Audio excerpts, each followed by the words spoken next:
بتبلش قصتنا في كوريا مع هذا البني آدم اللي اسمه كونغ.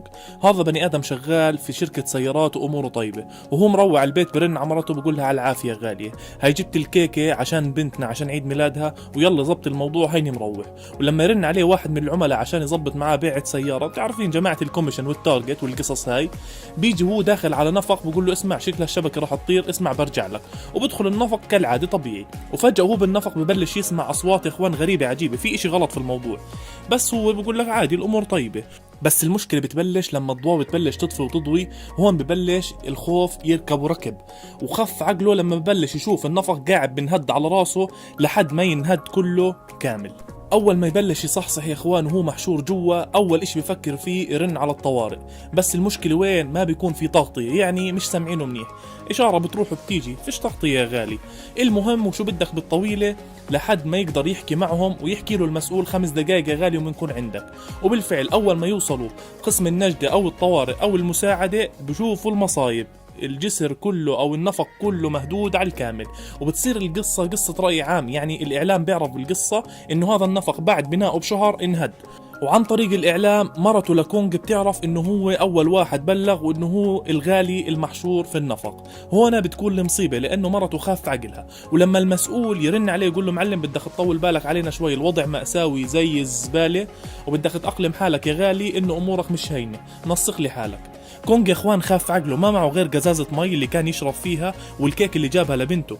يعني انت تخيل قديش الموضوع زبالة، انت محشور في نفق وفي سيارة وخاف عقلك ومتفجر، شو بدك تعمل؟ يعني هو الموضوع بصير انه انت خلص يعني قربت تموت، ضايل لك بس 3 دقائق وربع. شو بدك بالطويلة؟ بترن عليه مرته بتقول له على العافية اخويا كونغ، اسمع انا بديش اطول عليك، بدي احكي معك دقيقة عشان ايش بطاريتك ما تخلص وبنتك خاف عقلها. كونغ يا اخوان بيحكي مع بنته بطمنها، بس من جوا يعني اسمع متجردم من الخوف، واحد قاعد بموت بطيء. نروح للمسؤولين اللي اجتمعوا في الوزراء عشان يوقفوا مشاريع كل الانفاق، واهم اشي هسا يساعدوا الضحايا او الضحية اللي موجود في النفق. وهذا الحكي يصير بالفعل لانه بتبلش عمليات الانقاذ عن طريق الدرون عشان يشوفوا وين المشكلة وين النفق.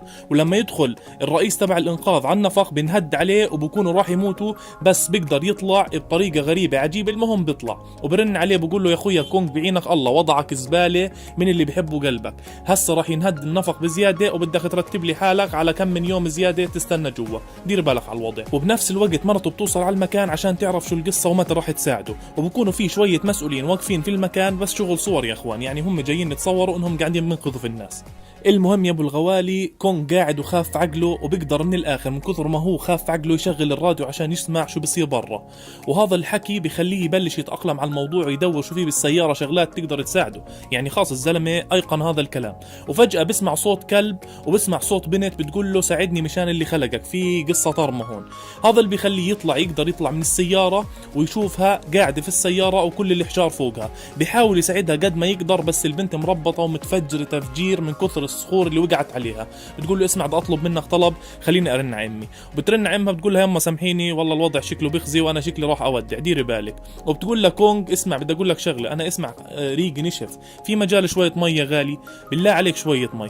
كونغ بروح يجيب لها مي، ولا شو بدك بالطويل معلم، برجع بلاقيها ايش؟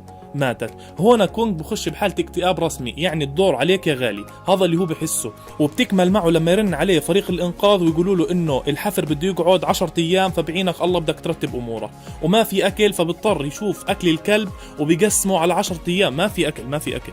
رئيس الانقاذ بكون زلمه زقرته قد حاله، وبيحاول قد ما يقدر انه يعلي من همة كونغ، وحتى مرته بيهديها وبقولها طولي بالك، وببلشوا حفر. وبعد 10 ايام من الحفر عشان يطلعوه بيلاقوا حالهم انه حفروا في المكان الغلط، لانه الاحداثيات تاعت النفق كلياتها غلط بغلط. هذا اللي بيخلي الكل يخف عقله، وحتى كونغ بتدمر وبيخف عقله يا اخوان، يعني خلص يعني على الكامل، الله لا يحط حدا محله. وبرن على مرته وبقول لها اسمعي انا خلص انا ميت، انا خلص فقدت الامل. ومرته بتحاول تهدي لحد ما يفصل الخط، وما في لا بطارية ولا تليفونات يا غالي. وهو انا معلم الكل بصير حالة احباط على الكامل، يعني الوضع وضع زبالة مش طبيعي. بس رئيس الفرقة تاعت الانقاذ بكون عنده عنده امل كثير، وبرن على المسؤولين وبقول لهم ابعتوا لي كمان امدادات. فبردوا عليه وبقولوا له معلش من كثر العاصفه الثلجيه اللي صارت احنا ما عندنا الات هسه، احنا صار عندنا حوادث وناس كثير بتموت، بالمقابل انت واحد بس اللي في النفق، فما تاكلش راسنا من الاخر، لا تاكل راسنا، ما عندنا ايش نساعدك فيه. هذا اللي بيخلي رئيس الانقاذ يخف عقله ويقول له انا عندي واحد بس لساته عايش، انت مالك انجنيت، ابعت. بمرق على الموضوع 23 يوم وما في اتصال كامل مع كونغ.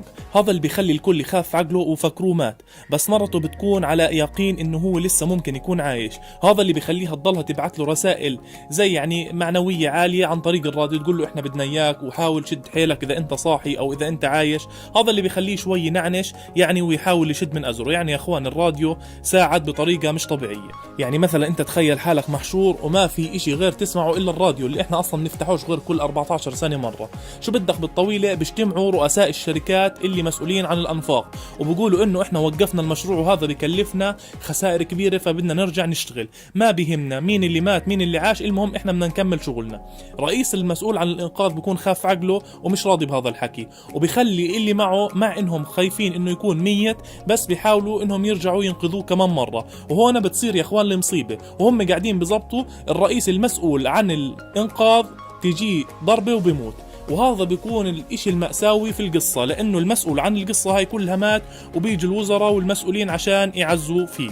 المهم يا ابو الغوالي مرته وهي قاعده بترن على امها بتبلش تسمع فيها حكي انه كل الناس اللي قاعده بتموت هي من وراء جوزك ومصايبه. وبنفس الوقت امه للي مات اللي كان في فرقه الانقاذ بتيجي وبتسمعها حكي انه ابني مات بسببكم.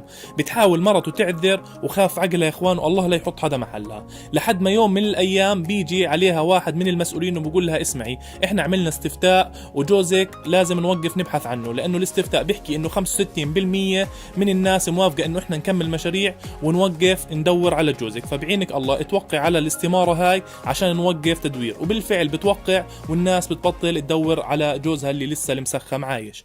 وبتطلع هي بالراديو عشان تكمل عليه وتقول له اغلبك يا كونغ انا وقعت على ورق انهم يبطلوا يدوروا عليك ويرجعوا يكملوا المشاريع. وهون يا اخوان كونغ قاعد بسمع وخاف عقله، هو ناقصه صار له 25 يوم بدون اكل ولا شرب، قاعد بسمع وهي بتقول له ما حد راح يدور عليك، اذا انت لسه سامعني ولساتك عايش انت بلش لحالك، اطلع وانت انقذ حالك بحالك لانه ما في حدا راح يساعدك. وبالفعل بسمع هذا الحكي.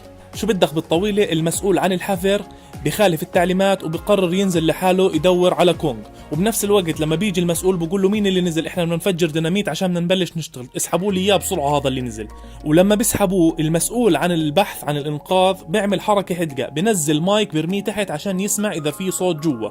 وبالفعل معلم وهو قاعد بيستنى بالصوت بيكون كونغ قاعد بضرب زمامير من السياره، طبعا زمامير يأس هاي انه خلص ما في مجال، بس اخر اشي بيقدر يعمله. ولما يسمعوا المسؤول بخف عقله وبقول لهم انه لسه عايش وممنوع حدا يفجر ولا بعمل قصه قد العالم. وبالفعل يا ابو الغوالي بيقدروا يطلعوا كونغ بعد ما مشى نسبة منيحة جوا النفق، وبكون صحته ماكله هوا يا اخوان، يعني 28 ولا 29 يوم تحت الانقاض اقل اشي يكون زي هيك. وبتنلم الناس وبيجي الصحافة وبيجي الاعلام عشان يشوفوا مين هذا الزلمة اللي قاعد في النفق. وهون معلم بتصير شغلة غريبة، المسؤولين بيطلبوا انه كونغ ما يروح على المستشفى غير لما يجوا يتصوروا في المكان، هذا اللي بيطلبوه من رئيس الانقاذ. ولما يجوا عشان يتصور واحد من الصحافة بيسأل تبع الانقاذ ويقول له ايش حكى كونغ اول ما طلع؟ قال له شو حكى؟ كونغ حكى ابعدوا لي هذول الخنازير من هون. طبعا بيحكيها بصراخ وبيحكي انه كونغ حكى بديش ولا خنزير من المسؤولين يكون موجود. هذا اللي بيخليهم ينحطوا في موقف جدا محرج وبخف عقلهم. وكونغ لما يسمع هذا الحكي بيرفع ايده انه والله يسعد دينك يا تبع فريق الانقاذ انك حكيت هيك. وكالعاده الاعلام والمسؤولين اخذوا اللقطه انه هو بشكر المسؤولين وبشكر تعون الحفر وبشكر اللي انقذوه من هذا الموضوع. ولما ترجع ايامه طبيعيه وعاديه مع مرته بتكون الامور طيبه، بس اي نفق بشوفه يا اخوان ما بدخله بالمرة. يعطيكم العافية ولا تنسوا اللايك حبايب قلبي.